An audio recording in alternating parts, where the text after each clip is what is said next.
नमस्कार, मैं गीता संधू।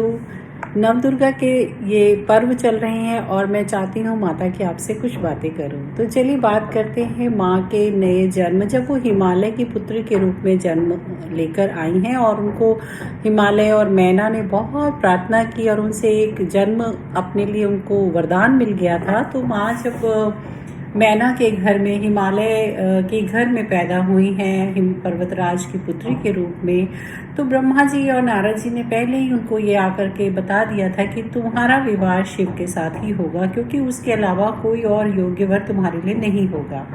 और ये बात हिमालय और उनकी पत्नी को भी पता है कि देवताओं की इस एक बहुत बड़ी चेष्टा के पीछे एक कल्याणकारी योजना है। विश्व के लिए माँ ने जन्म लिया है तो ऐसा होना ही है। तो भगवान ने जब भगवान शिव ने बहुत ज़्यादा देवताओं के आग्रह पर विवाह के प्रस्ताव को सुना और वो कैलाश पर्वत से हिमालय पर्वत पर आकर के बैठे हैं, तो उन्होंने देखा कि माँ भगवती, जिनको उस समय काली के रूप में हम जानते थे, तो वो भगवान के समक्ष प्रस्तुत हुई हैं उनके पिता के साथ में। और पिता ने भगवान शिव की सेवा के लिए अपनी बेटी को भेजना चाहा है। पहले तो भगवान शिव बहुत आनाकानी करते हैं कि मुझे नहीं चाहिए, लेकिन अचानक से उनके मन में भी ये एक भाव पैदा हुआ है, क्योंकि वो बहुत सुकुमार थी, बहुत सुंदर थी, विश्व मोहिनी छवि थी उनकी।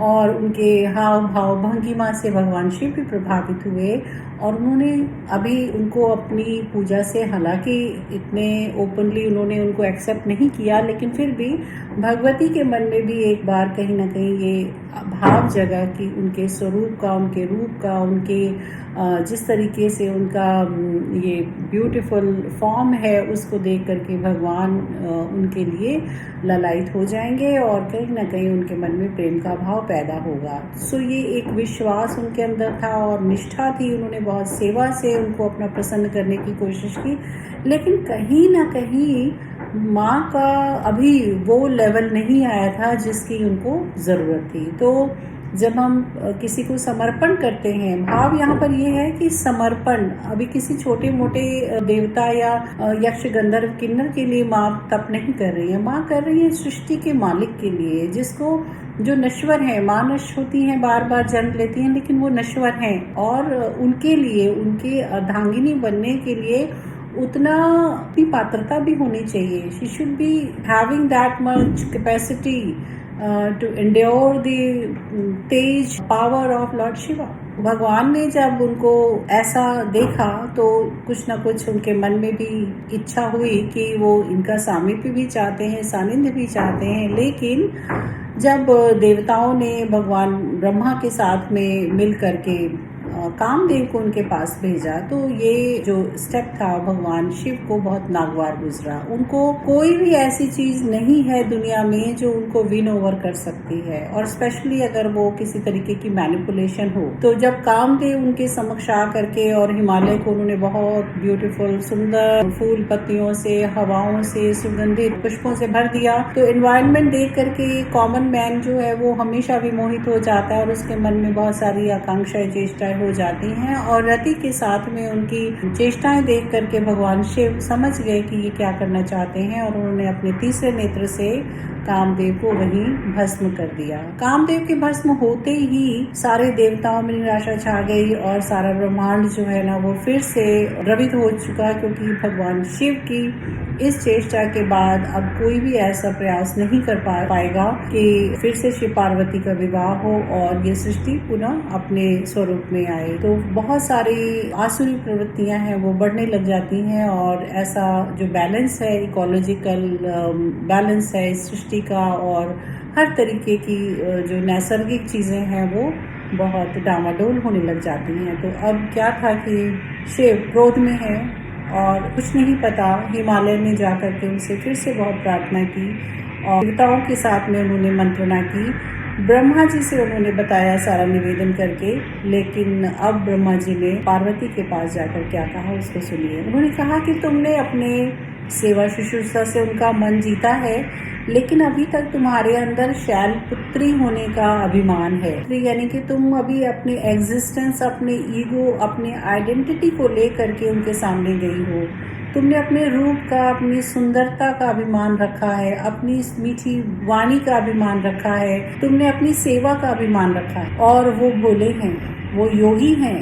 एक योगी को उसके योग से हटा पाना बहुत मुश्किल है, unless until you completely immerse or submerge your identity into him। ब्रह्म का ज्ञान दिया ब्रह्मा जी ने माँ पार्वती को, क्योंकि वो अभी एक स्त्री के रूप में है। ये सारी लीला है।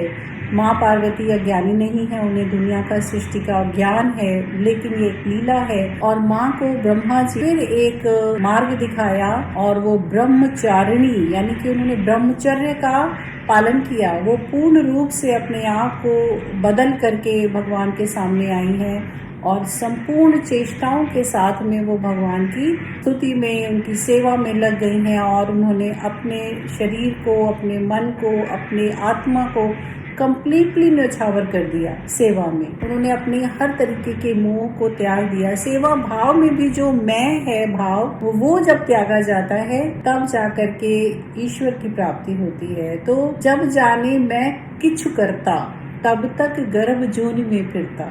ऐसा हमारे गुरु ग्रंथ साहिब की वाणी भी कहती है कि जब जब इंसान के मन में आता है भाव कि वो खुद कुछ करता है, तो कर्ता भाव जब भी मन में आता है, यही हमारे भगवद गीता में भगवान श्री कृष्ण का भी आदेश है कि अपने अंदर से कर्ता भाव को निकालो। यू आर नथिंग, कुछ भी नहीं हो, तुम्हारा अस्तित्व ही नहीं है। किसी भी चीज का कर्ता भाव लेकर जब तक जियोगे तब तक इस आवागमन के चक्कर में पड़ोगे। किसी न किसी भाव को लेकर मैं का भाव जब आएगा तो वो आपको फिनिश करने के लिए एक न एक, क्योंकि जैसे हमारा जन्म होता है और जब तक हमारे अंदर वो बिल्कुल फाइननेस नहीं आ जाती है, हम अपने ईश्वर की ज्योति में बिल्कुल अपने आप को बिल्कुल मिंगल करने के लिए एकदम एकाकार की अवस्था में नहीं आ जाते हैं, तब तक ये आना जाना चलता रहे। तो माँ को यही मैसेज दिया ब्रह्मा जी ने ब्रह्मचर्य का। और वो अपने शैल पुत्री में हमने देखा कि माँ एक वृक्ष पे सवार हैं और माँ के